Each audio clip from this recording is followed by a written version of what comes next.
That's what's going on.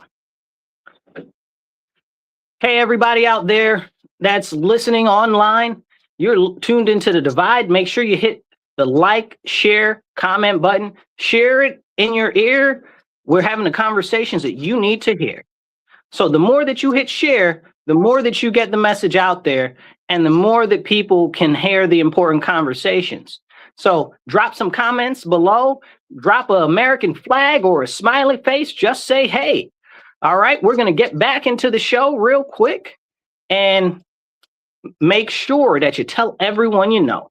Let's hop into it. So we were talking about the Olympics and how these people do not really care for what's going on as far as our preservation of the representation of the United States of America, right? So it's understandable that some people aren't happy with things going on in our country. Very seldom am I happy with the way that the government is going, because the government does a whole bunch of things it doesn't really need to do and never really seems to do the things that it needs to do. Sometimes we get lucky and sometimes it does. But really the problem is Congress, all 451 of them, all of them, most of them, almost all of them, not the best in the world. We did not send our best to Congress, not the best and brightest. But the fact of the matter there's very limited ability for different people on different levels of government to control everything in scope that we see as issues. And one of the things that we see happening all too often is when it comes to the president, no matter who the president is, whether it's Biden, Obama, whether it's Trump, we see a lot of people putting a lot of onus on the president that the president can't control. And really, those issues are Congress. So one of the big examples I can give you of something going on right now is the SAVE Act, right? So I'm very much in favor of voter ID. I always have been, and I've always preached about voter ID to all of you guys. But now we've got the SAVE Act. It just passed the House. Fantastic. Thank God for the SAVE Act passing the House. But now it's in the Senate and it's basically stalled. They don't have enough votes to actually get it passed. So I don't know what we're going to do. Why do you have all of these Democrats voting against voter ID? And if you listen to them discuss the SAVE Act, their whole conversation about the SAVE Act is, it makes it difficult for minorities to vote. Minorities don't have IDs. What? What nonsense is that? You look at places like New York State. What is an ID? $15? Most people, almost everybody that I know has an ID unless they've lost their ID recently. So what audacity and gall do you have getting on the TV saying, black people aren't bright enough or don't have enough money to go and actually get an ID? So see, these are the first parts of the conversation that put us on a bad footing. Hey, I see you out there. I'll pop your comment up. If you guys drop a comment, I'll pop you on the screen. Somebody just said, hey, good to see you.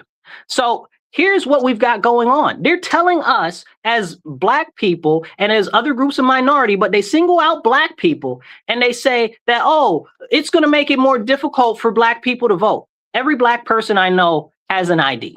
So what do you mean? Then they'll say, what if somebody doesn't have their birth certificate? What if somebody doesn't have their marriage certificate? What if somebody doesn't have this? What if somebody doesn't have that? Okay, that is a fair question, right? So also, again, I'm a big anti-consolidation of government type of person. All of these years, I've been fighting the Real ID, which used to be the National ID Card Act, okay? Go look that up. That came in right around the same time that we had, what was it called? Came in right around the same time that we had the Patriot Act, which repealed the Patriot Act, you guys. So, but the Real ID Act came in around the same time the Patriot Act came in. They said that the Real ID Act was unconstitutional because essentially what it did was it created a federal level network and database of all of the citizens. And that's unconstitutional. That's not supposed to happen. So they tried to rigmarole that, twist it around, change it around, and they concocted it into the Real ID. So the Real ID essentially it's a database of everybody. And to get a Real ID, you have to have your birth certificate. You have to show your social security information. You have to have multiple forms of ID to get a Real ID. Okay. That's how the real ID works. Also, it's very similar to the enhanced ID if you have that where you live. Okay. So when we're having this conversation about voter ID and people needing their papers, where were these people that are so concerned about people's ability to go vote when it came to the real ID? Nobody had anything to say when they were forcing the real ID down our throat. Now we've got people that if you want to go take a plane, a train, a bus, you need a real ID. That's ridiculous to me. And I'm not with it. I'm not with it at all. But the fact of the matter is that's where we are. That's what's come up, because these same people that are so mad about the SAVE Act requiring proof of citizenship are the same ones that didn't do anything to stop the real ID that requires proof of citizenship.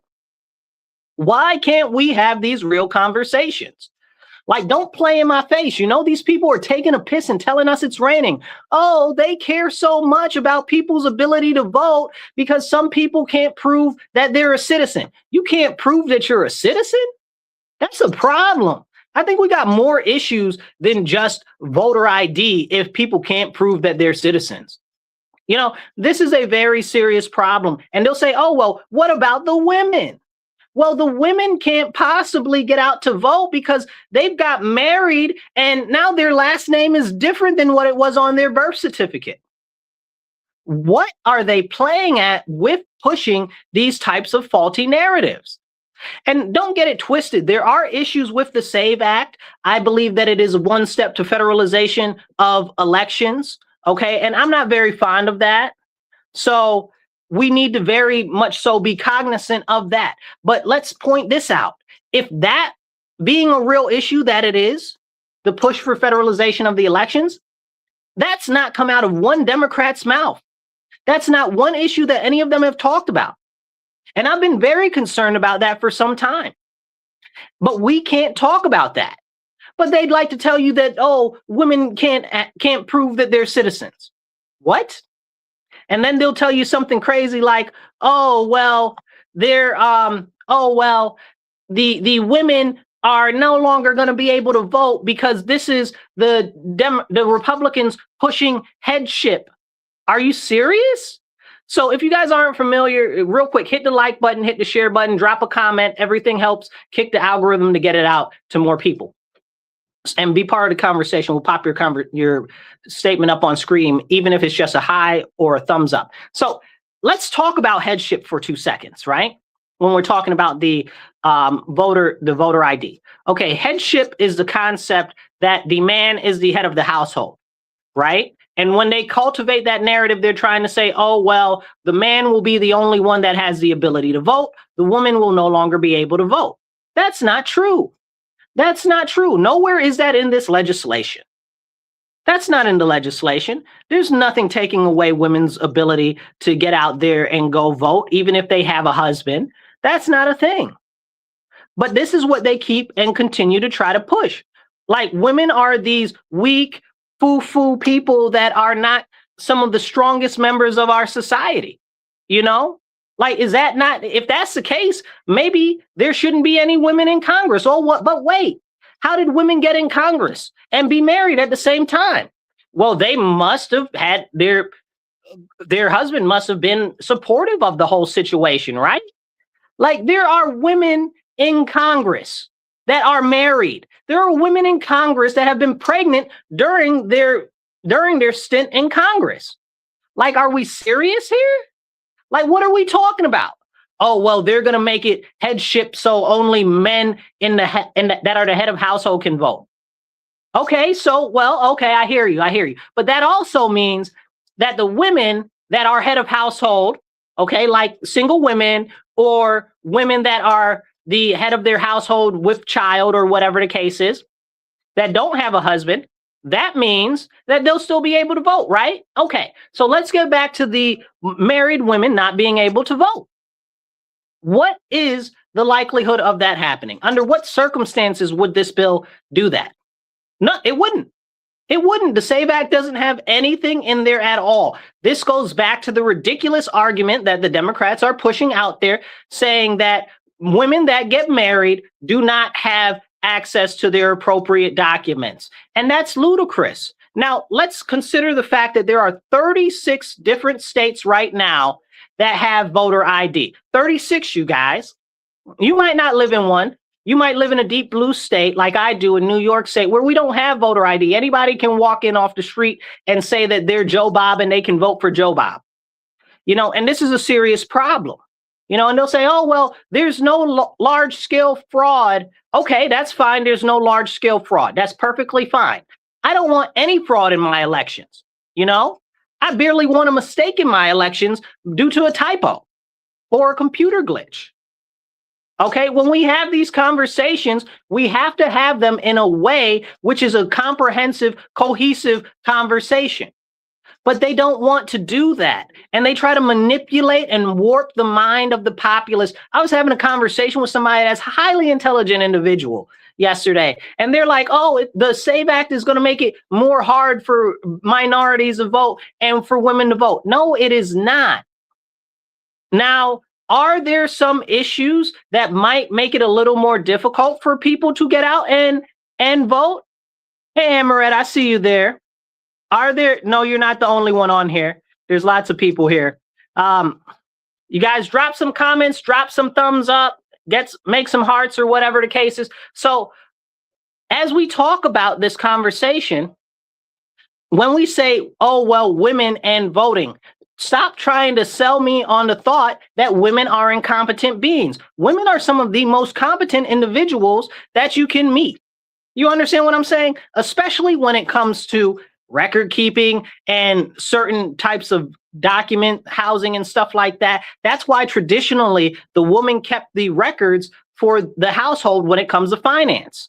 So you mean to tell me that in our nation that is a history of what we have, that women aren't able to keep track of their IDs? Make that make sense to me. I need some help understanding that. Like, this is the problem. Like, stop selling me that women are inept. Stop selling me that minorities are inept. None of this is true. How can you perpetrate this false narrative because you don't want voter ID?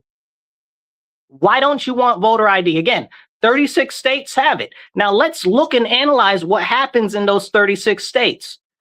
Mexico has voter ID. Okay, if Mexico has voter ID, how come we can't have voter ID? Almost every other country has voter ID. How come the United States of America can't have voter ID? And how come the Democrats are against it when we've got about 86% of the population in our nation? These are CNN's numbers. 86% of the population in the nation want voter ID. 76% of Democrats support voter ID. This is the reporting from CNN. Now, CNN is known to be a considerably more liberal, more Democrat, more leftist-leaning organization. Can we have that conversation? These are the numbers from them. And this is what they're saying. Abigail, I appreciate you. Shout out to Abigail. Hit the like, hit the share button, okay? These are the important conversations. What is going on that they do not want us to have voter ID? What are they afraid of? Again, 36 different states have it. Now, let's talk about the cost, right? Because they'll tell you, okay, well, it's the cost that is the issue. All right, fine. That's fantastic. The cost is the issue. I got you. I'm listening. So if the cost is the issue, how come the other states where voter ID is required will give you a free ID just to vote if you don't have an ID? Let's say that again. The states that have voter ID give and issue a free ID for those who do not have regular IDs, just to vote. Can we not apply that across our nation and across the different states that don't already have those levels of standards? Now, when we have the conversation about voter ID, people say, "Oh, well, it's about the birth certificate. It's just about the social security cards and stuff like that." Do you not have your birth certificate and social security card?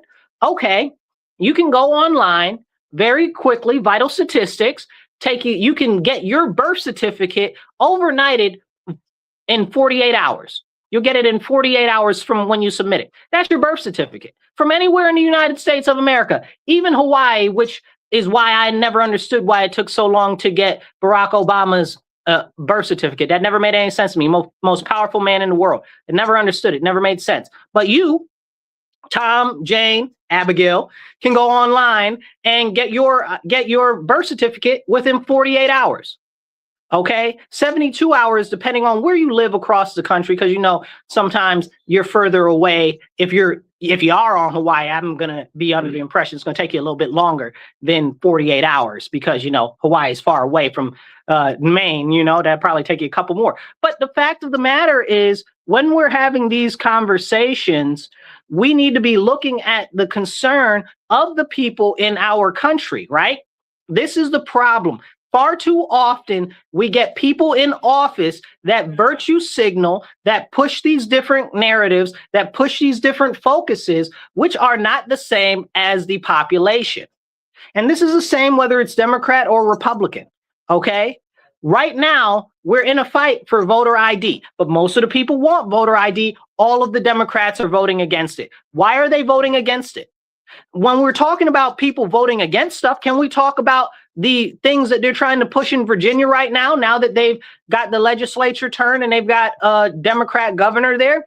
They're trying to remove the qualifications on child touching and that type of interaction. Y'all know the type I'm talking about. And they're trying to remove that as being something that has a minimum or anything like that. Why is that? Who are these people? You can't tell me that people in Virginia want that. Not whether they're Democrat or Republican. No, stop doing stuff that nobody wants, that nobody asked for, to push this ridiculous agenda from wherever it comes from. I don't know. This lady in Virginia, that's the governor there now, she's part of the CIA. So now, if you thought that the CIA ran Virginia before, they definitely run them now. So, I just don't understand when we talk about this type of stuff, how people don't see how serious these things are. Like, this is very serious. The people want voter ID. Another thing that the people want is they want these illegal aliens deported. Over the weekend, Hillary Clinton, this is Hillary Clinton. So when I say that the people want the illegal aliens deported, listen to what Hillary Clinton had to say. Hillary Clinton was at the Munich Security Conference, and Hillary Clinton said, we need to close the border and we need to do more deportations. That's Hillary Clinton. That's out of Hillary Clinton's mouth. The wise old elder queen of the Democrat Party. She said we need to close the border and we need to do more deportations. Hillary Clinton, go look it up. Like I always say, don't believe me because I'm saying it. Believe me because I'm telling you. I'm going out of my way to tell you. That means that you should have a real reason to believe. And I always encourage you to go look it up. It's very, very, very concerning when we see what's going on in our nation, and like the whole situation with the deportations. If you turned on the TV, the news would have you believe that people don't want these people deported, but that's not the case. The majority of, again, going back to CNN statistics, okay, 62% of the Democrats want there to be more deportations. 62% of Democrats. And it's like something like 82, is somewhere between 76 and 82. Don't quote me on that one. Percent of the Republicans want there to be more wanted them to be more deportations. So why are we having these people out in the middle of the street acting a raw riot? We haven't deported as many people as we did under Obama. We haven't deported as many people as we did under Bush. I think we might be just getting towards that level. Okay, but we haven't deported as many people as Clinton, her husband.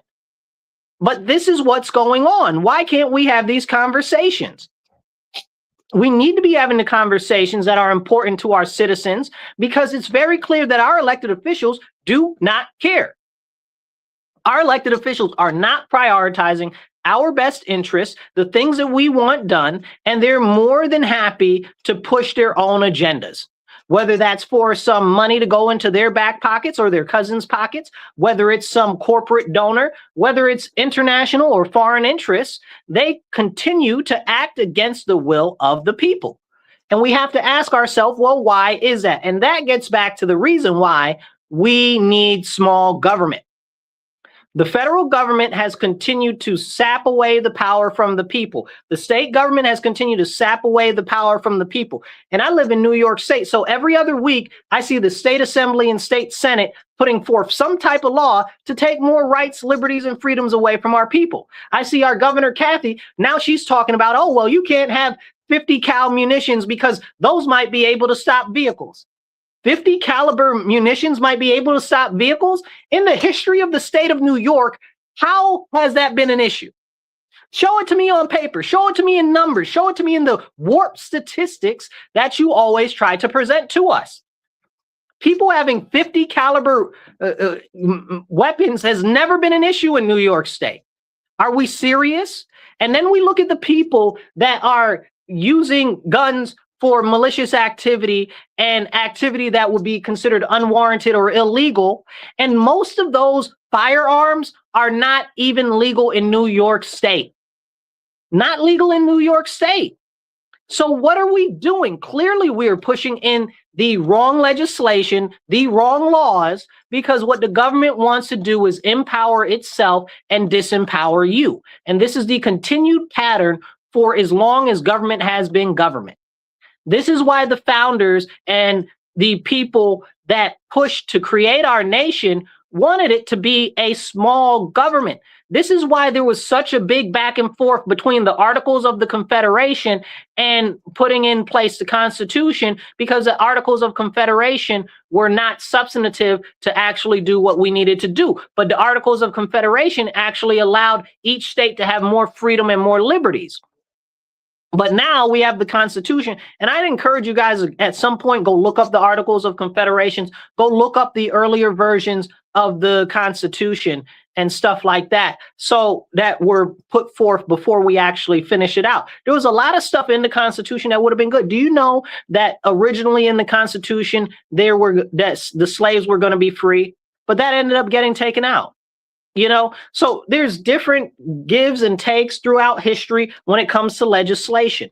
But one thing that is consistent since the founding and the consolidation of our nation into the United States of America to the republic system that we have now has been that the more that the people are not involved or are hands off, laissez-faire with the government, the more that the government seeks to snatch away your rights, liberties, and freedoms.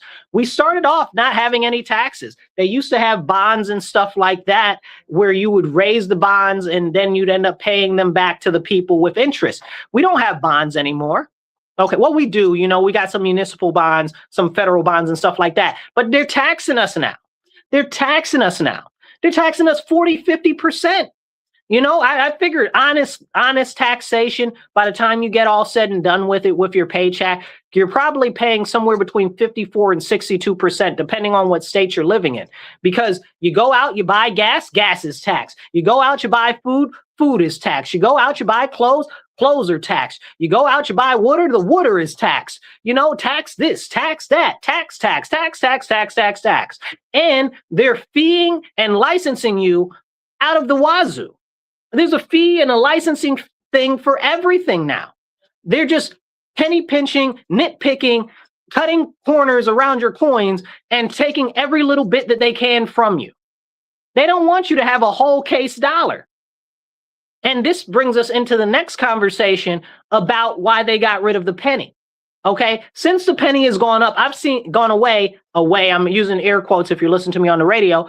Since the penny has gone away, I've seen more and more prices on goods go up. Now, I have always been a bet against the penny going away, and people are like, oh, well, the penny costs us like 5 to 10 cents to make. I don't care. I don't care. You know how long pennies stay in circulation? Pennies stay in circulation forever. Like, you really got to do something to take a penny out of circulation, you know? So what? Keep minting them. They're like, oh, well, it's going to save us some money. No, it's not. Because that means that they're going to round up. Whenever they do some goods or something, they round up. They don't never round down. Why would they round down? They're business people. They're not stupid. You know, so you round up because you don't round to 2 cents. You can't round to 3 cents because you can't pay 3 cents. So now you got to round to 5 cents. So these are the conversations that need to be had. So now the only way to pay in pennies is if you're using something digital, is if you're using a credit or debit card, is if you're using some sort of digital dollar system. Real quick, you guys, I want to make sure that I do this shout out. Thank you guys. You are listening to WRFZ 106.3 FM, Rochester Free Radio. This is The Divide with Marcus C. Williams. We are here in your ear having the conversations you need to hear. We are here every Monday, 2:30 to 4 p.m. And if you guys would like to donate to the station, we're working on raising some money for the station. You can go to patreon.com and go to Rochester Free Radio, donate. We're working to raise some funds to keep the station open and keep the station going. So support the show. And if you're online, there's different ways that you can help right there on the sides or down below, depending on your shape. Make sure that you are subscribing and following, because all of that helps the algorithm. Now, as we have these important conversations, nobody really wants to have these conversations. Somebody said, what's this? This looks like a good one. Who's this? It says, Joshua Watchit. Okay, says they never should have even told us about the ending of making the penny. Nobody would have even noticed for years. LOL. That's funny because it's kind of true. Nobody would have really noticed that they were getting rid of the penny for years because, again, pennies stay in circulation forever. The problem is that the mint takes them out of circulation. So because they want to keep a certain amount in the actual money system. That's how they know what is basically collateralized or uncollateralized when it comes to actual money. So when we have those types of conversations, you got to understand, money machine go burr, y'all. Money machine go burr. And that's why I don't like Jerome Powell too very much. And I don't like the Federal Reserve and the Fed, y'all. So as we have this conversation in relation to the Federal Reserve, what the Federal Reserve does is essentially it takes the money from the Treasury, our actual money, you guys, and then loans it back to us. How does that work? They take the money from the Treasury, loan it back to us as the American people. They make a profit and it makes our money worth less. But still, that money machine goes burr. And the more that the money machine goes burr, the lower the value of your dollar. And that's why they take currency out of the circulation.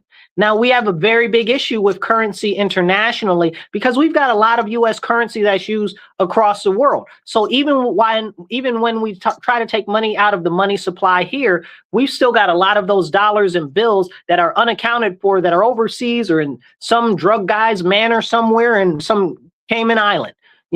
So this is important things that we have to talk about when we're talking about monetary policy, when we're talking about the impacts on you, me, and daily life.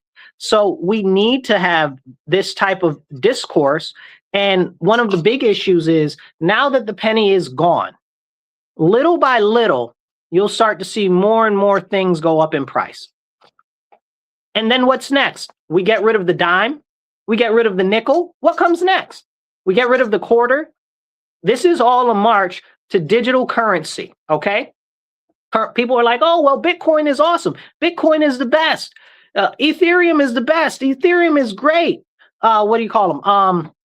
XRP is fantastic. All of these things. These stable coins are great. Are they though? Are they? Who controls the internet, you guys? The federal government. Who controls the electricity? The government. So if the government controls the two things that you need to access your money, how is that a good thing? You make it make sense to me. They used to, when they started to come out with digital currency and Bitcoin and stuff, they used to have these things that looked like flash drives or different things, even hard drives. You could offload your actual tokens to that were like a hard wallet, right? They called it a hardware wallet. So you can actually physically hold on to it, and it's not out there somewhere in the ether or somewhere in some sort of an exchange where your money could just disappear from. So now that they're pushing away from that, how can you say that you actually have the money that you have? You could just wake up one day and the government say, boop, boop, shut down. And even if you were to able to keep all of your currency, let's just say you've got all your currency in a digital wallet, right? All your money's there, whatever. The government decides that they're going to shut off your internet access. They're going to shut down your phone ID. So now you can't access the internet. You can't use Wi-Fi. You can't do that. They're going to freeze all your accounts. You can't do any of that. And you'll say, well, Marcus, that sounds like something that would never happen. Let me explain to you something. They've got this thing. It's called the FedNow app. I encourage you to go look it up. Okay. And the FedNow app essentially is a intermediary, call it a middleman, okay, between you doing any type of digital transaction or credit card, debit card transaction, your bank, and whoever you're trying to give the money to. Let's say you're trying to pay Sally Express, okay? You want to give Sally Express $10. You tap your card, it goes up to the Fed, it comes to your bank, it goes down to Sally. Why is the federal government in between your money and who you're trying to give your money to? Why is the federal government tracking all of your payments? And I encourage you, go look up the FedNow app. This is what they've put in place while people have been asleep. Okay, they're trying to push this digital currency, which is coming up. We're very close to it right now, you guys. And I want you guys to remember that we're very close. And people are like, oh, well, it's okay. It's fine. You know, I was just watching. I want to say it was Guinea. It might have been Guyana. Don't quote me on that one, but go look that up. Okay. Now they're starting to push out digital IDs, digital wallets, and digital IDs. It's all going to be tied to your phone. You won't have to worry anymore. Okay. We're bringing the country to the future. You know who just did that? Vietnam. I believe, was it Thailand was the other country right there? One of the other countries right by Vietnam. But Vietnam closed like something like almost 40 million people's accounts. Go look it up for the exact number, but it's like 40 million people. Okay. And then it's like their next door neighbor. I want to say it's Thailand, but I can't remember for sure. And they closed a whole bunch of people's accounts, millions, because they did not want to go into the digital wallet, digital currency type of angle. They didn't want any of that. It's a very, very serious thing. So this is a problem. If we're not having these conversations about what's forthcoming, why are our elected officials distracting us with minutia like the SAVE Act? Now let's bring that full circle, right? We've got the SAVE Act, okay? The SAVE Act is pushing a higher level of quality of ID for people to vote. It is now making sure that they have their citizenship and stuff in order, very much so like the digital ID, very much so like the whole concept that they pushed for the National ID Card Act. And now it is here to vote, right? Now, I support voter ID, but I'm very concerned that this is going to be a lead-in to them pushing more digital wallets, right? Because it's convenient, because you'll have your phone all the time. You don't leave your phone at home. You might leave your wallet, but you won't leave your phone. And where I live in New York State, they've already got digital ID, okay? They started it by pushing it during COVID, right? So they said, oh, if you don't have your Vax Pass, now you got to do a digital Vax Pass. And if you don't have one, you can't go to the gym, you can't go eat, you can't go into stores and stuff like that. So that was just one push in a step to get you used to being compliant with the government, showing your papers, please, just like the Nazis, just like the fascists, okay, papers, please. But nobody stood up to any of that.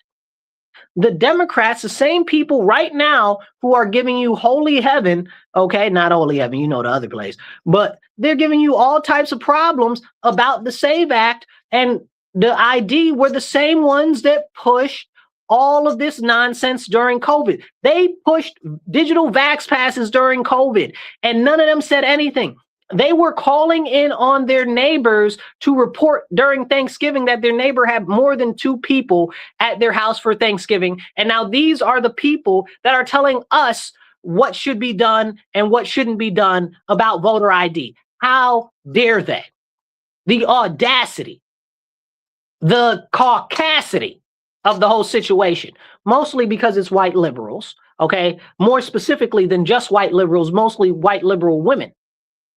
And this has been a continued issue over and over and over again. These people that claim to be our saviors, never speak up on the real issues, and then when they find something that they can nandy-pandy about or something that they can use to lift up themselves and make them feel good about, they say, oh, let me jump onto that cause. We saw it with Ukraine. We saw it with alphabetism. We saw it with Palestine. We saw it with Mexico. We saw it with all of these other things. There were these crazy people out here waving all of these flags for everything else except the United States of America.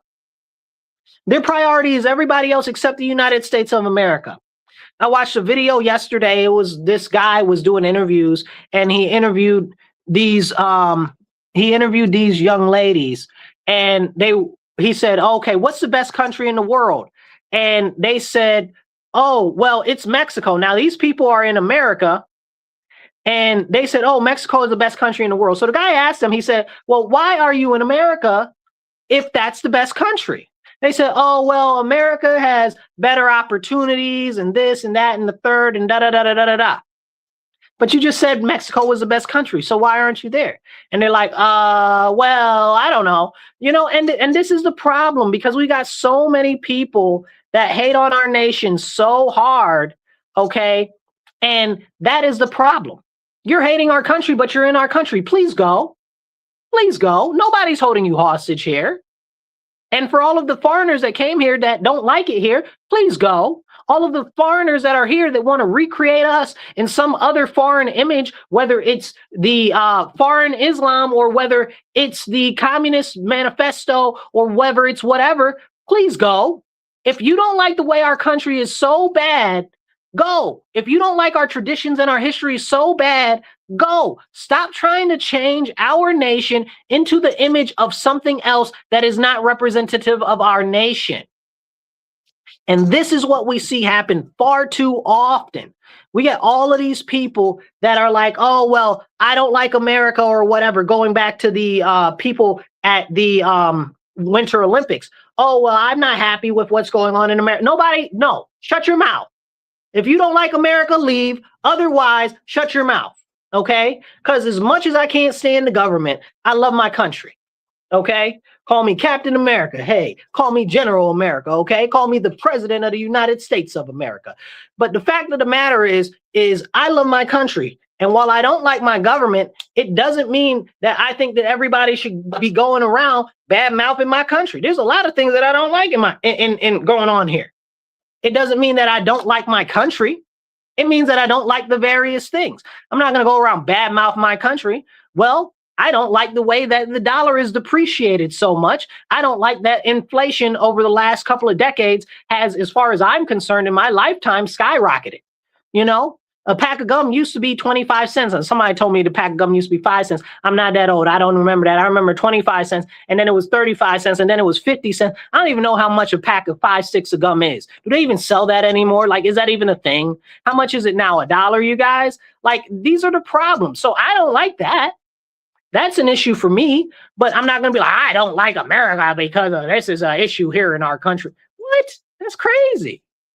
That's absolutely crazy. And anybody that goes on and about like that are problems. Hit the like button, hit the share button. It doesn't cost you nothing, okay? Share it out there and share this message and get more people to follow. Hit the like button, hit the subscribe button, and drop a comment. You drop a comment, I'll pop you up on the screen and try to make you part of the conversation. So as we have these conversations and we're talking about why these people are out here acting all crazy and talking all types of trash about our nation, we have to say, okay, well, you don't like our nation so much. Well, what are you doing to improve it?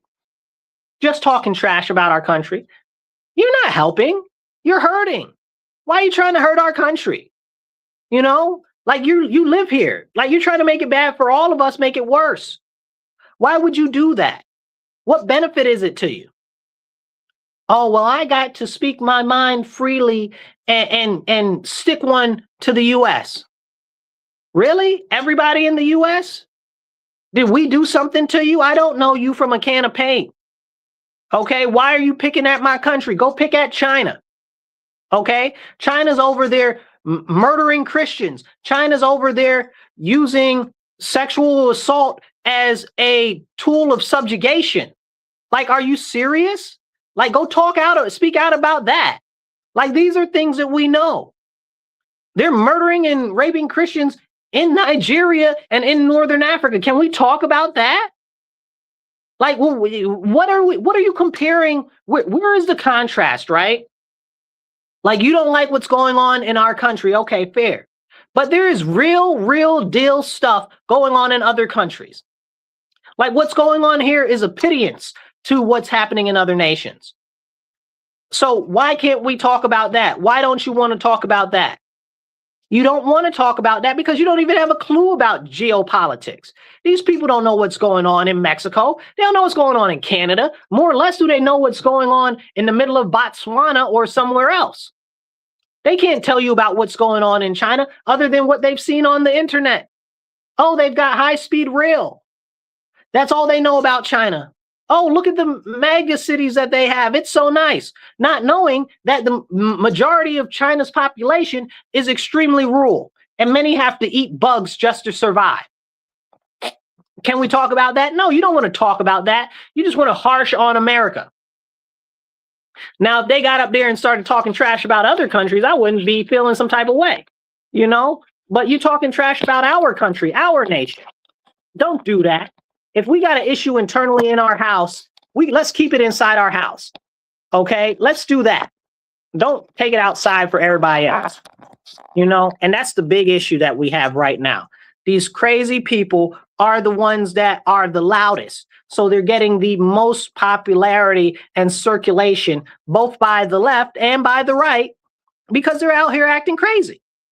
You know, on the left, they're circulating these people because they want people to act crazy. On the right, they're circulating these people because they're showing you, hey, look, they're acting crazy. These people are crazy. Okay, but the whole time, what's happening is it's inspiring more people to act crazy and do more damage to our society and to our nation. So what is the benefit? We got these people out there fighting ICE. Okay, fighting ICE. Why? Why are you fighting ICE? Because you don't want them to deport people who are here illegally?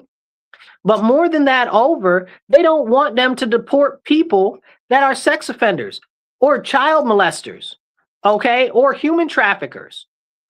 There are a lot of these people that they're going after. I saw a video the other day. Okay, it was this clearly gay dude. The guy was gay, right? Like, he was queer as a $3 bill, okay? And some Mexican American, right? Like, the guy was clearly Mexican American. The other guy was clearly probably flamboyant as all good get up when he ain't at work, okay? I mean, he had the bend in the wrist and everything. Okay, so I saw the video, and the guy's like, listen, don't you understand that this is important? We're trying to do our job. We're trying to catch this predator, this sex offender, this child sex offender. Like, what? And the lady's like, you're just snatching people off the street and this, that, and the third. He's like, how would you even know? How would you even know? You don't know what we're doing. You don't know who we're going after. And that's a very, very good point. How do they even know? They don't know. They're just doing this in virtue signaling because it makes them feel good, because somebody has cultivated a narrative out there and put it in their head that this is something that is righteous. And it's not righteous at all. It's deprecative. It's hurting our nation. It's making us less safe. But more than that, ICE and HIS, Homeland Security Investigations, which is basically the FBI version of Homeland Security, they're out there working on breaking up terror cells. Because during the Biden administration and previous to him, all types of crazy people came through our border. Okay? We had the Taliban people coming through our border. We had Hezbollah people coming through our border. Okay? We had all types of people. China sent all types of hundreds and hundreds and hundreds and thousands of spies into our nation through the southern border. And that doesn't even talk about any other countries like the Al-Shabaab and in Africa and these other crazy terrorist groups that hate us. Somebody said the CCP. That's right, the CCP, China. Okay, somebody says that we should separate China from the CCP, but until the CCP is gone, there is no separation. So this is a serious issue. This is a serious issue. They need to go after these people that have come in here that have done, yes, all of these military age men, thousands of military age men, not just thousands of military age men from China, tens of thousands of military age men have been funneled into our country through the southern border. And border Patrol, HIS, and ICE are trying to get all of these people out. Do you remember? You might have seen this. You might have seen this. There was a guy. I talked about the children last week. I'll talk about that again in a minute. But there was a guy, I want to say it was 2024, okay? Skinny guy, glasses, some sort of Arabic looking, okay? And the guy was doing the interviews. He interviews the people at the southern border, talking about where are you, where you come from, whatever the case is, tell your story. And he asked this guy where he's from. And he's like, oh, you don't know who I am? Ha, ha, ha, ha, ha. He's like, oh, you're going to find out who I am. You'll know who I am. Come to find out, this is one of the highest ranking people in a terrorist organization. Go look it up. Go look it up. Okay. And this is what is coming through our southern border, what came through our southern border. So now as ICE starts to go after these criminals, as HF goes about these criminals, we have to stop all criminals from permeating our nation. They're all the way embedded in our country. A lot of them are better embedded in our country than the Soviets were. Okay. And that's something that we need to have a conversation about. Nobody knows where these terrorists are. We got so many terrorists from so many different countries, so many different versions, even from the same countries, multiple different versions of terrorists.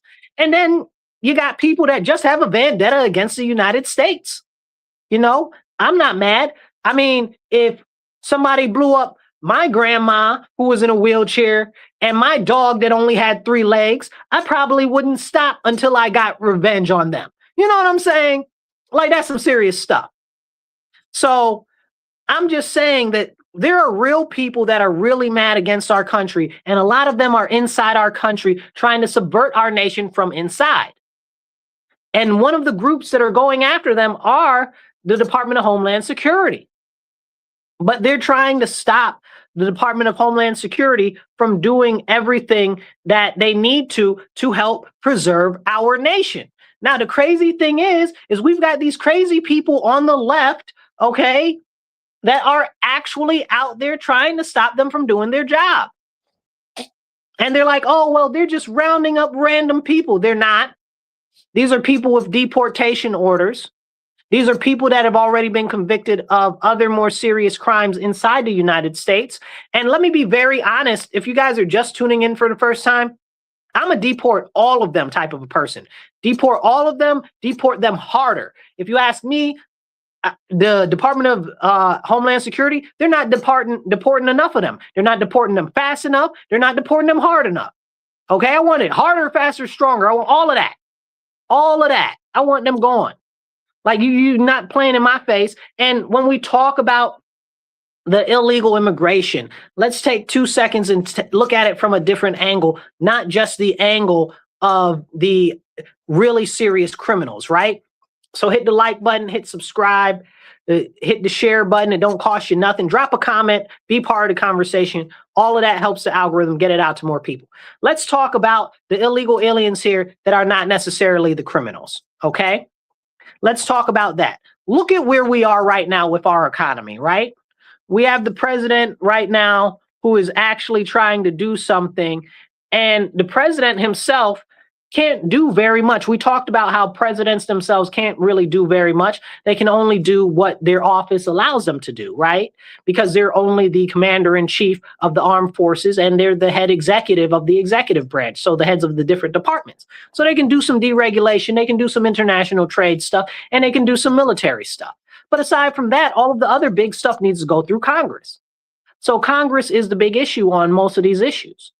Right? But we've got a president right now that's trying to work to address the issue that's going on with AI coming hard.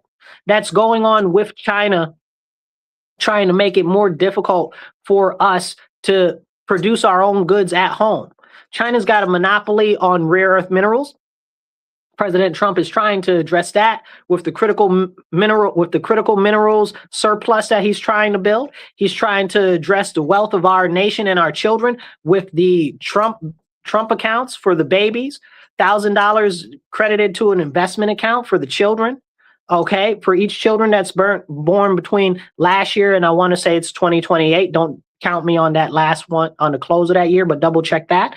And he's trying to do that. He's trying to look to see if we can start a sovereign wealth fund. He's trying to do that. So all of these different things the president is trying to do and trying to get off the ground to secure our wealth for the future. Now, some people hate this man so bad it don't matter. He can save the world tomorrow. It wouldn't matter. Okay. How many wars did he end so far that he claims? 10, 11, 12, 15? I don't even know. I've lost count. Dozens. And that's for real. That's not, and that's not something to be taken lightly. Like countries that have been fighting for decades, that he's worked stuff out, But aside from that, let's focus back on the homeland. Right now, what we're seeing is him doing everything that he can to shore up us as American citizens, because what's coming is dreadfully serious. We look at what's going on with the economy right now, right?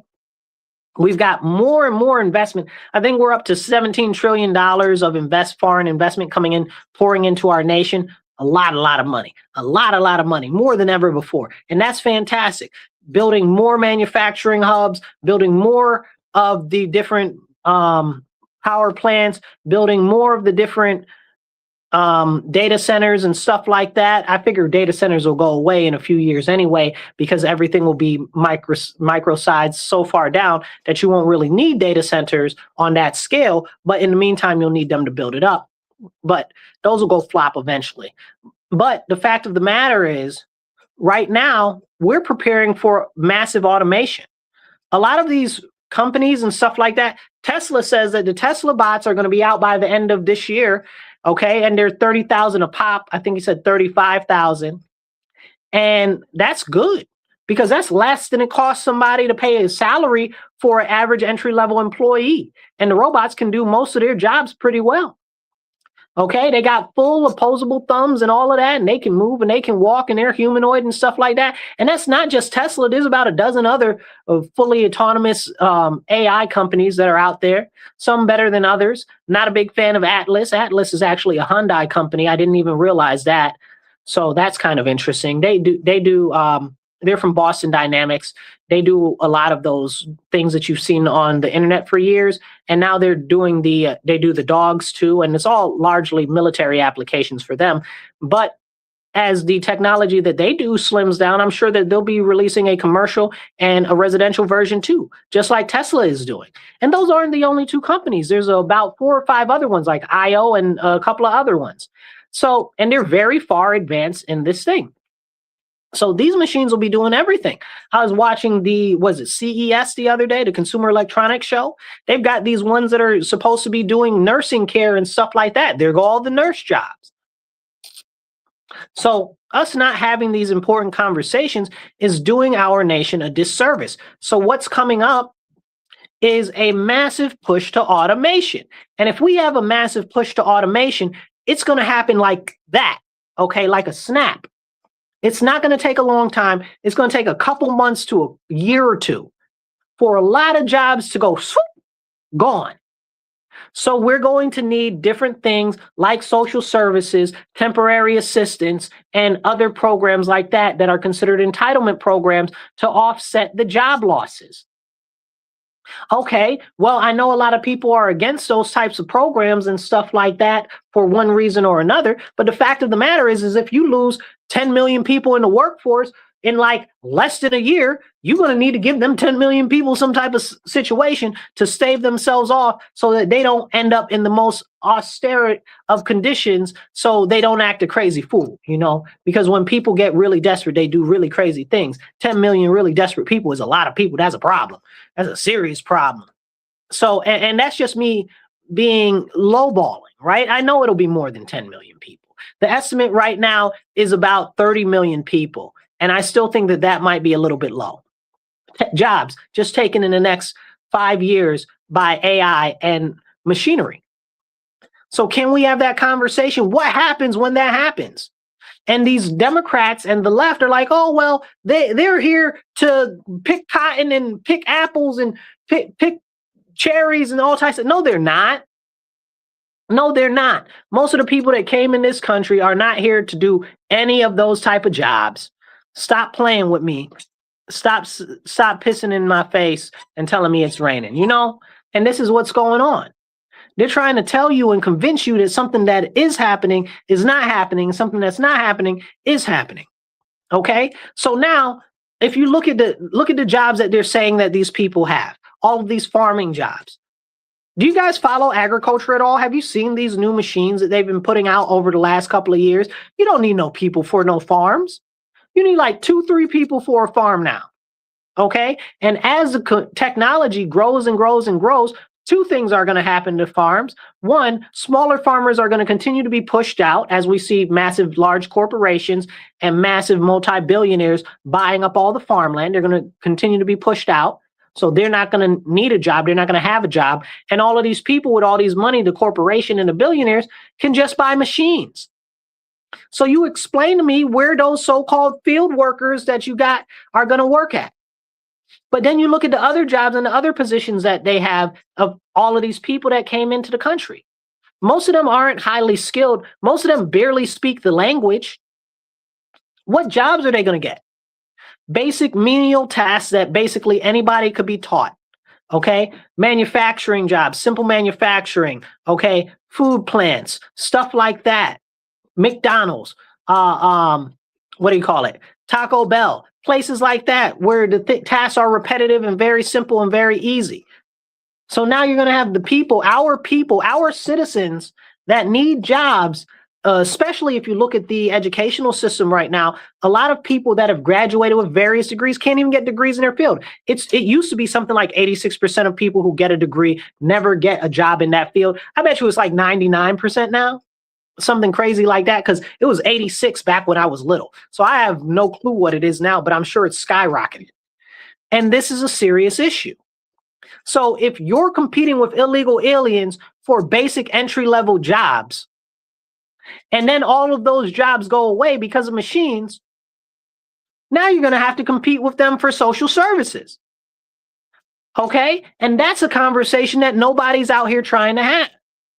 Because when all of these jobs do start going away, and they're already started, you can look at a lot of, there are McDonald's that are automating more and more. There are Taco Bells that are automating more and more. They've got, I was looking at, what do you call it? Chipotle. Used to be part of McDonald's. McDonald's used to own Chipotle, if you didn't know. They spun that off. They shouldn't have done that. That was a dumb idea. But anyway, when Chipotle is working on some automation right now, and Chipotle said they're not worried about their numbers because their average customer makes more than $100,000 a year. That's crazy. How many of y'all out there listening to me right now make more than $100,000 a year? Drop a comment. And if you don't, just drop a comment anyway. Say hi, say hey, give me a thumbs up, give me an American flag. Tell me what's on your mind. Okay, as we see these things coming, somebody said the machines haven't caught up to the workers. And Kevin, that needs to have a question mark. The machines haven't caught up to the workers, question mark. They're very fastly catching up to the workers on scale. And I'm talking about across almost all the positions, not just some of them. But right now, they're caught up over many people in many positions.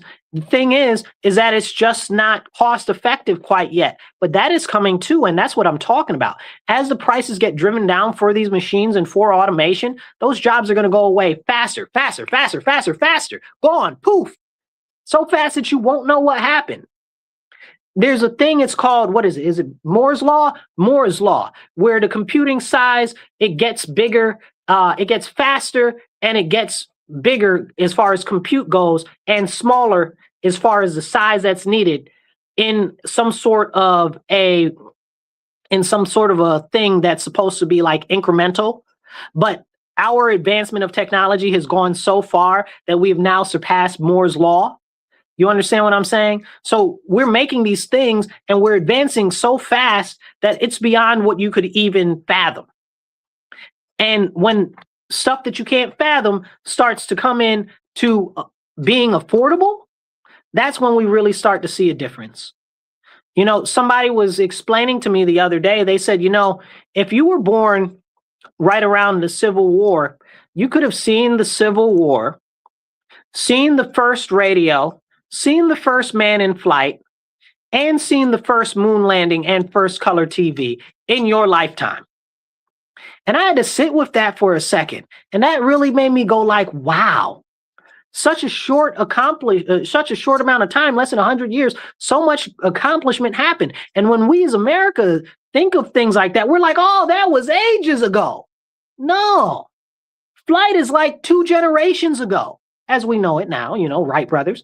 Flight is like 1 generation, 2 generations ago. And they were like, yeah, and they could have been alive during the Civil War and then seen World War I and World War II with airplanes, and they had cannons back then. So they went from cannons to seeing airplanes and tanks and artillery. Like, that's crazy. So, but during my lifetime, during the last couple of years and stuff like that, we haven't seen that level of advancement. And you have to ask yourself why. And there's always the jokes about, oh, well, if somebody invents a car that runs on water, well, the government or the oil companies will put them to bed, And that's true. We've got a ton of patents in the government. I think we're over tens of thousands that are redacted in the interests of national security, or national security also is about national industry. If it would collapse one of our industrial markets, they file that type of stuff away too. So this is the reason why we don't know what else is out there, like the fact that Kodak had plasma energy back in the 60s. Kodak had plasma energy back in the 60s. We still don't have plasma energy. What are you talking about? Why can't I power my house with plasma energy? They were powering whole factories with plasma energy. Okay, my godfather used to work for Kodak, changing those things. So he told me all the stories and stuff about it. That's crazy, right? Like, we were that far advanced back then. What have we been doing? What have we been doing?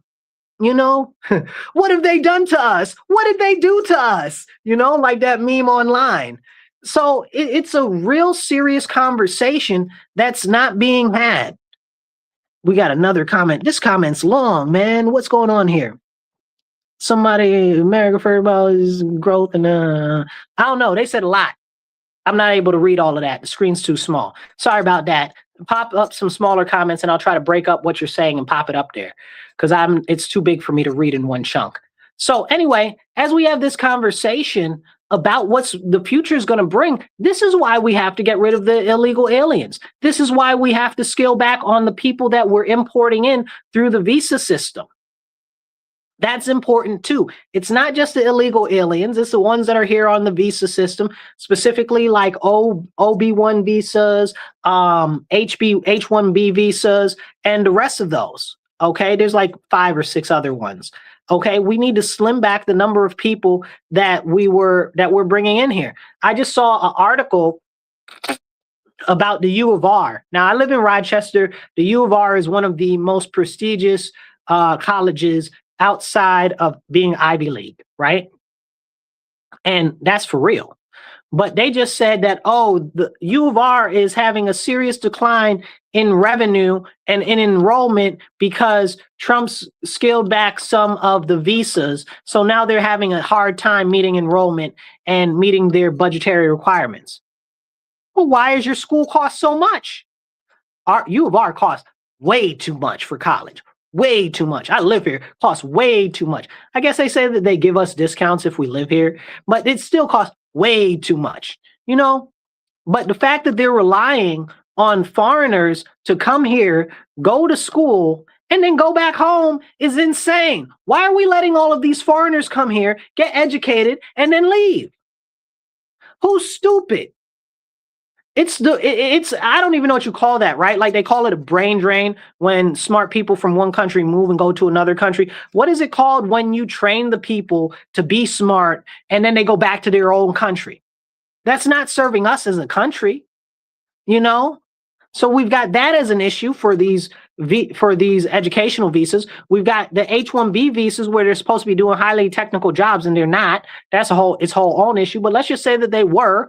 Okay, we've got those visas. So now we've got the people taking out the jobs that are lower, upper level type of jobs. White collar jobs that could actually provide people that are American citizens a better way forward in life. Social mobility. But they don't want you to have social mobility. That's why they're importing all of these foreigners here. That's the whole point, because they can pay them less and they could also help you not rise at the same time. So it serves the government and it serves the corporations, both at the same time. And that's a serious conversation. So the American people, we're getting sandwiched from both sides. I should do like this. We're getting sandwiched from both sides. From the bottom, we're getting sandwiched out by the illegal aliens, okay? And from the top, we're getting sandwiched out from the H-1B visas and the technical visas and stuff like that. Because if they're all over here, and Trump even said this, and it made me very upset.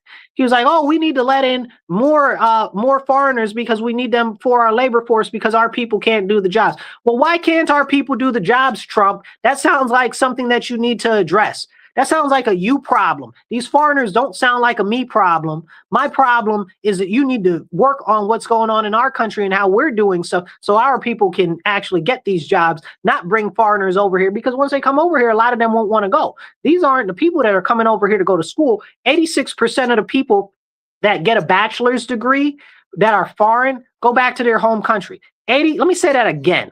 86% of people on a visa here to go to school to get a bachelor's degree go back to their country of origin. Okay?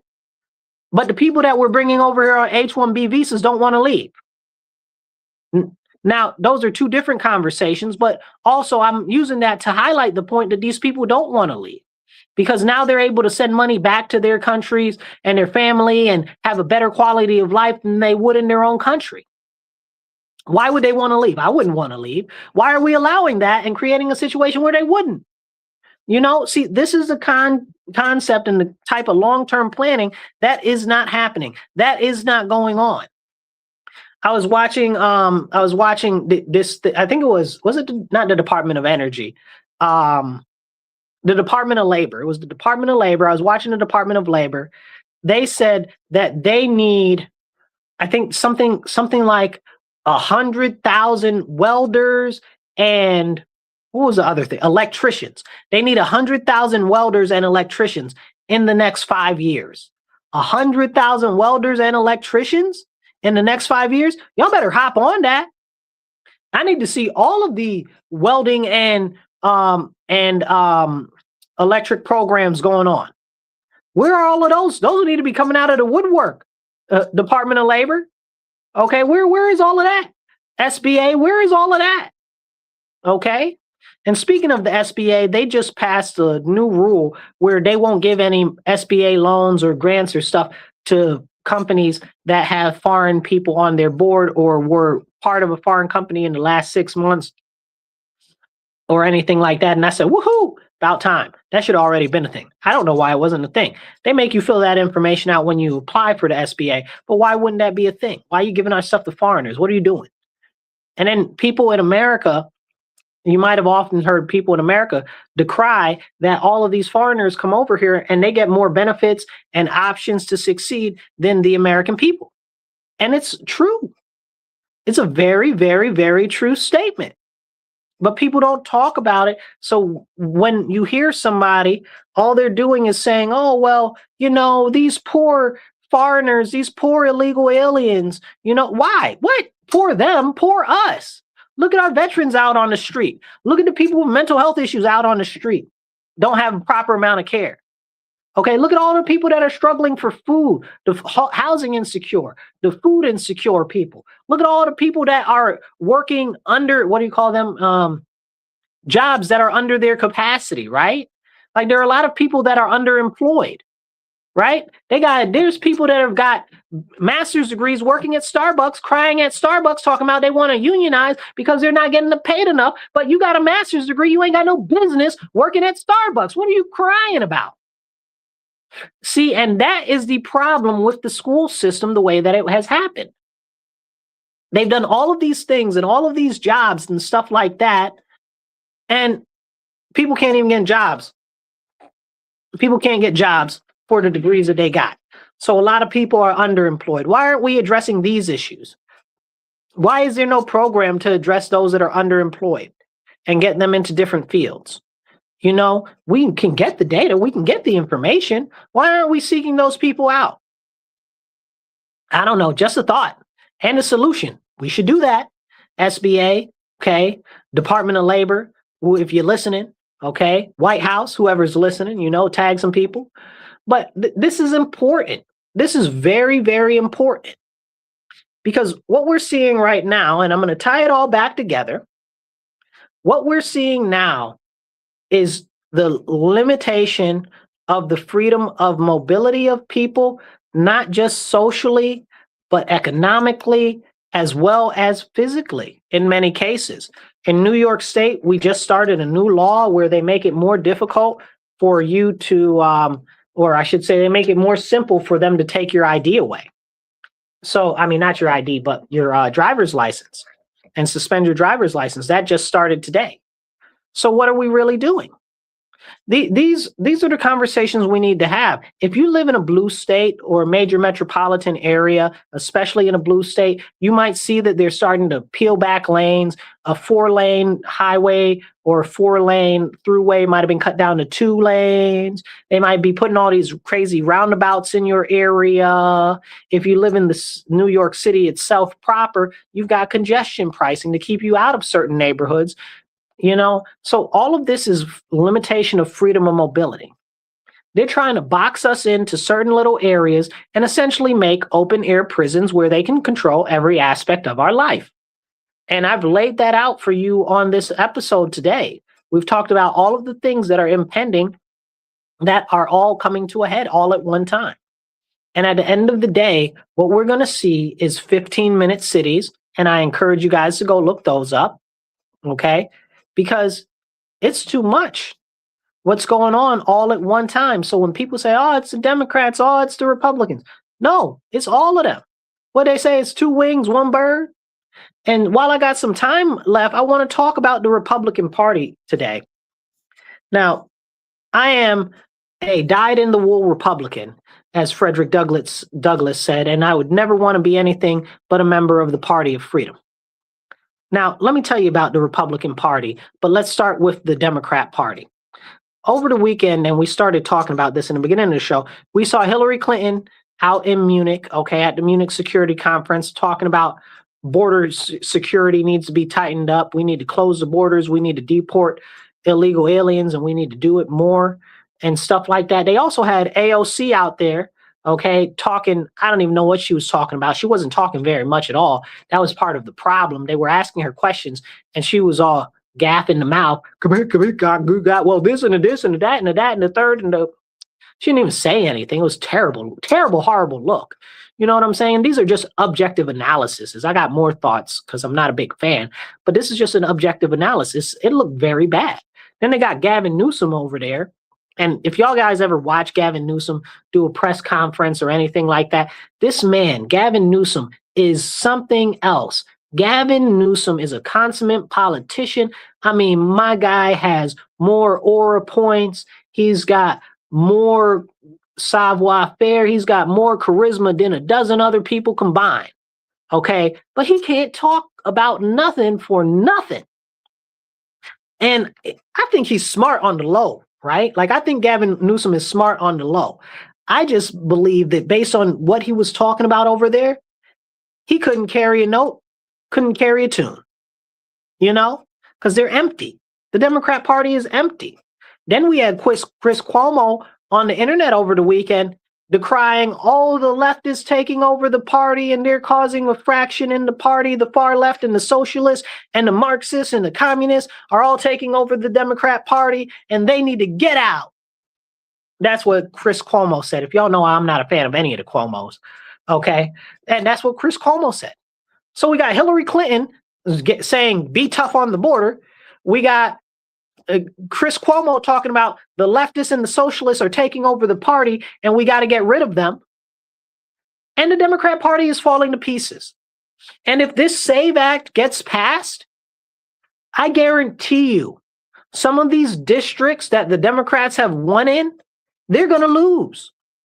They're going to lose because a lot of these things have relied on mail-in ballots and things that were very sketchy. And, they say, well, there's no widespread fraud. There might not be widespread fraud, but there's enough fraud in enough places to cost you enough seats to make you worry.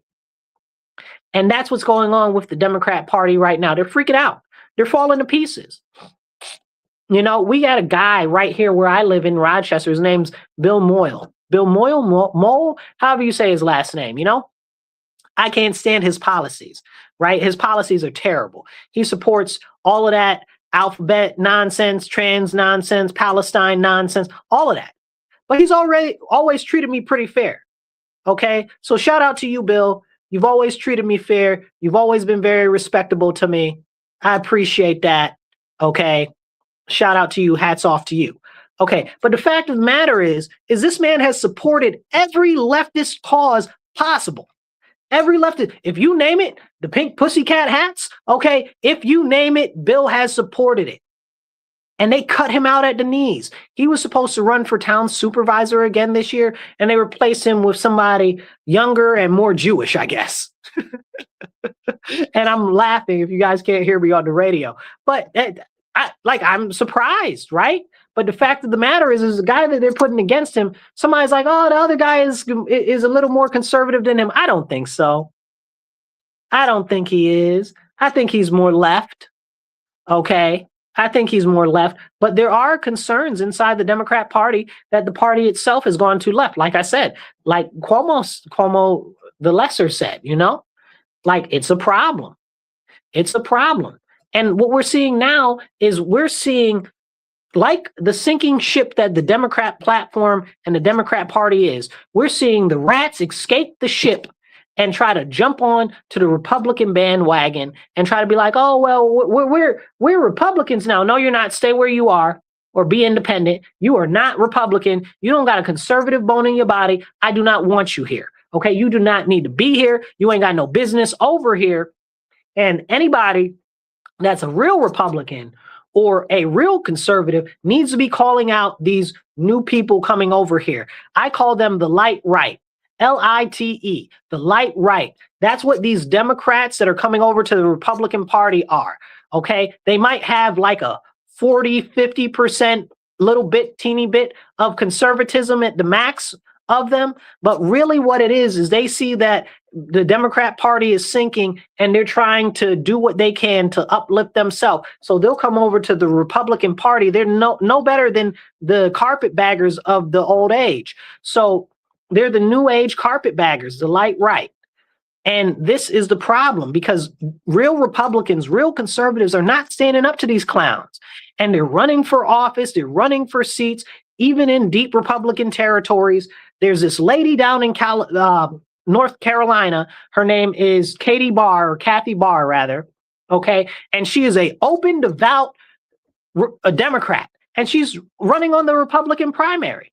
She's running in the Republican primary. And she says, I'm not even Republican. I'm just running in the Republican primary so I can get elected. She says this openly.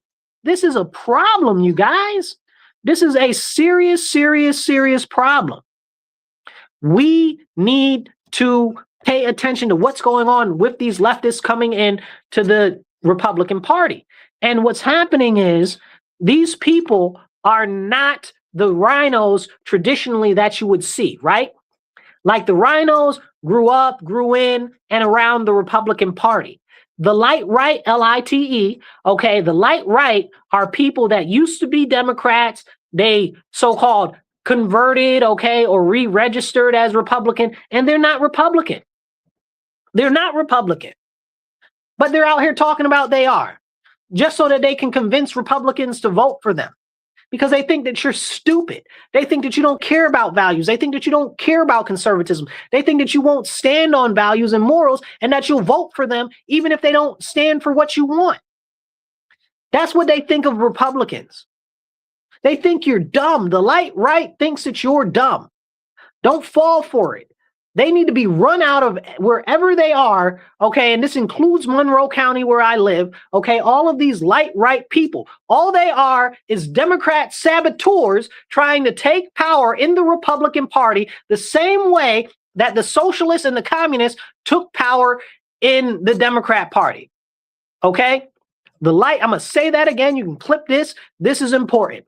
The light right, L-I-T-E, okay, the light right are the people that are the Democrats that see that the Democrat ship is sinking. They are hopping ship and trying to re-register as Republicans or run as Republicans so that they can either disrupt and destroy our party from within or possibly gain their own seats for themselves. But either way, they are standing against what we stand for in the Republican Party as real conservatives, as real individuals with traditional values.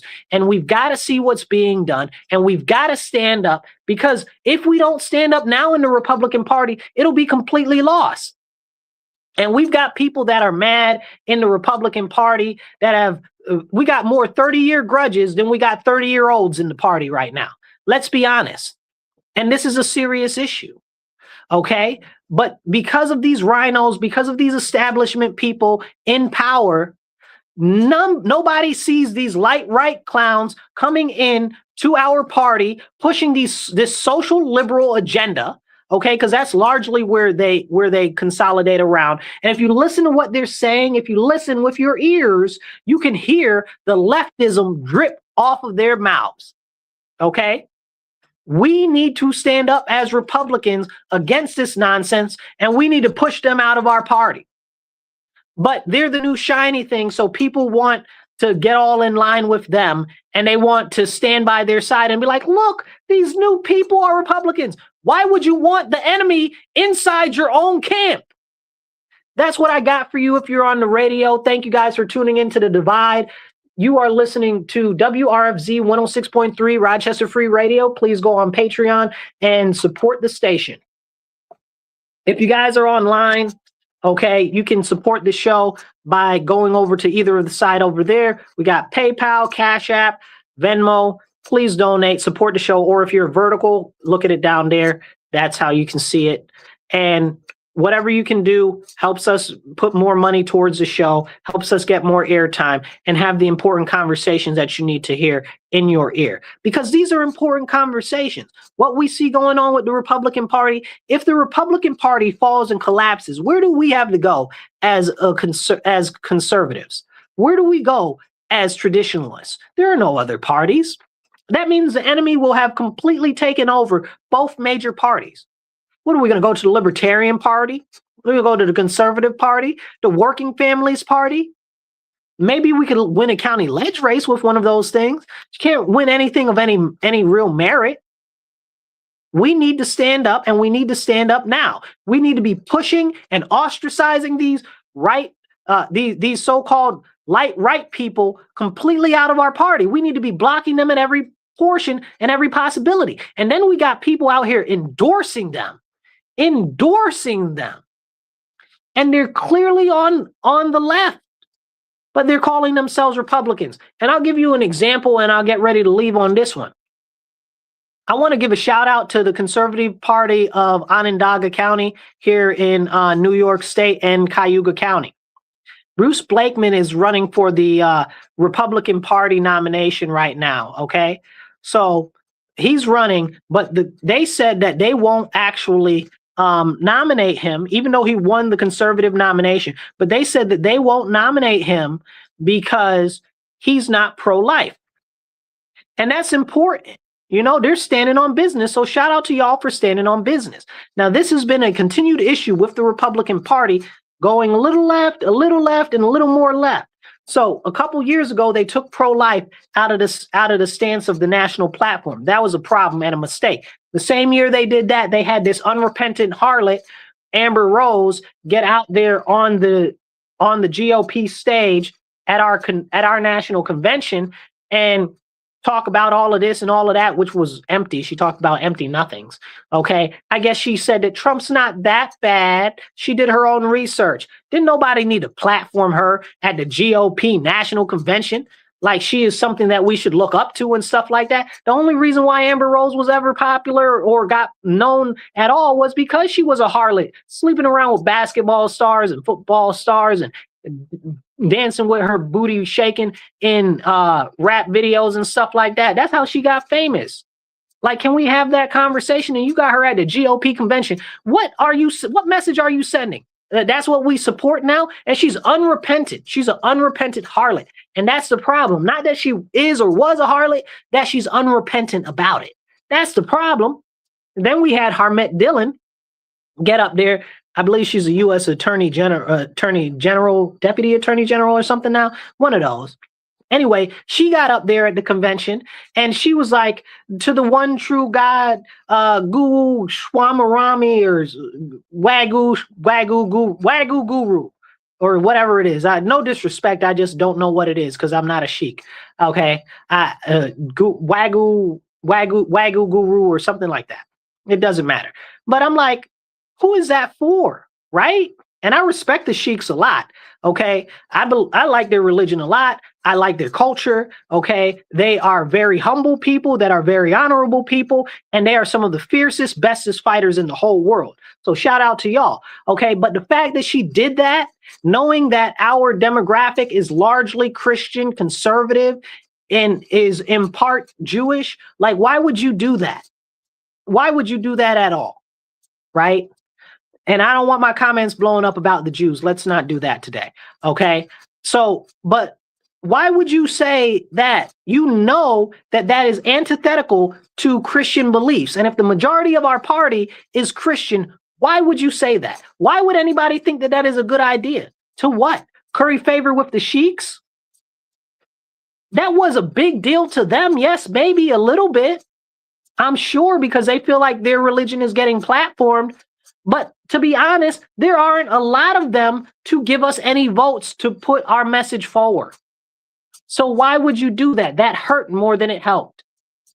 And it's this type of stuff that's a slow and steady drift, more and more to multiculturalism, more and more to omniumism. That's where you just kind of mold all of the religions together. Okay, more and more to all of this nonsense. That's what they're doing. That's what they're pushing on us. That is the exact same stuff that's happening on the left, that has happened on the left. And that is why the Democrats are exactly in the issues that they're in right now. Okay, because they have no base. So they're trying to pull away the base of our Christian and traditional foundations in the Republican Party. Because they know that once they do that, they can do whatever they want. And it doesn't even matter. Because if you build on a loose or shaky foundation, boom, it's gone. You don't build your house on sand, right? That's what the Bible says, right? You're supposed to build it on the foundation, on the rock. Jesus is that rock, okay? And that's what we need to stand on. That's what we need to stand on. We need to stand on Christianity. We need to stand on the traditional American values. I'm not talking about excluding anybody or any of that. But what I am talking about is if we're not going to stand solid, 10 toes down, they're going to do whatever they want. And we won't have anywhere to go. And we'll be relegated to camps and we'll be relegated to the dust. And that's the way that things are going right now in America right now. We got so few Christians that are willing to stand up and actually stand for the biblical teachings. We got a lot of Christians right now that are so-called Christians or the wishy-washy Christians. They're like, I don't want to say anything because I'm concerned of how it might impact my job, or I'm concerned about how it might make me look, or I can't say anything because of this, because of that. You don't trust God? You don't trust God. That's what you're saying. You're saying that you won't stand up for God and you won't stand up for righteousness. That's what you're saying when you say that. Well, I'm concerned the impact that it'll have. You don't trust God. And Jesus talked about that. You are the lukewarm Christians that he talked about. He's going to spit you out.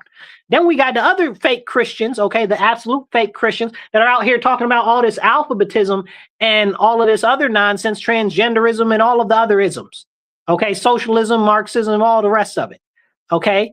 You got all of them, and they're out there talking about they're Christian, and other Christians just let them get away with it.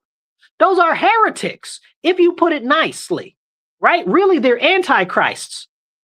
Why are we as Christians not standing up to that? That's a problem. Why is the Republican Party not standing up for Christians the way that they stand up for Jews? How about that? Can we talk about that?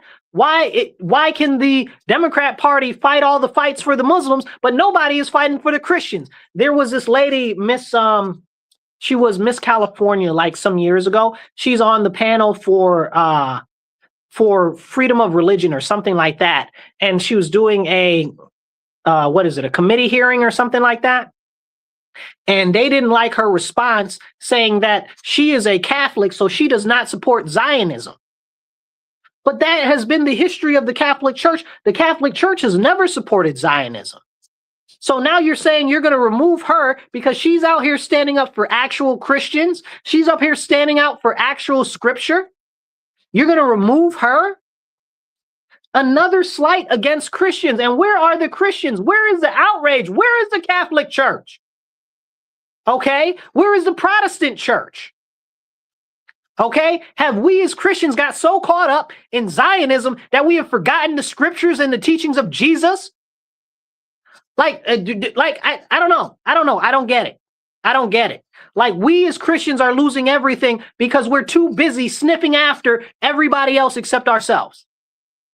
The Bible is very clear. We need to be looking after ourselves the same way the Muslims look after themselves, the same way the Jews look after themselves, okay? The same way the Sheiks look after themselves, the same way the Hindus look after themselves. Everybody look after themselves, but Christians want to look after everybody but Christians. Hello, make it make sense. That's what I got for you guys. Please hit the like, share, and subscribe. If you want to support the show, you can do Cash App, MW, the $MW Real, the #1, or you can do Venmo or PayPal, and that's at Marcus C. Williams on either Venmo or PayPal. Support the show, hit the share button, follow, subscribe. I'll catch you guys later. Be blessed and be well. And remember, stand up, speak up, and don't shut up. Take action.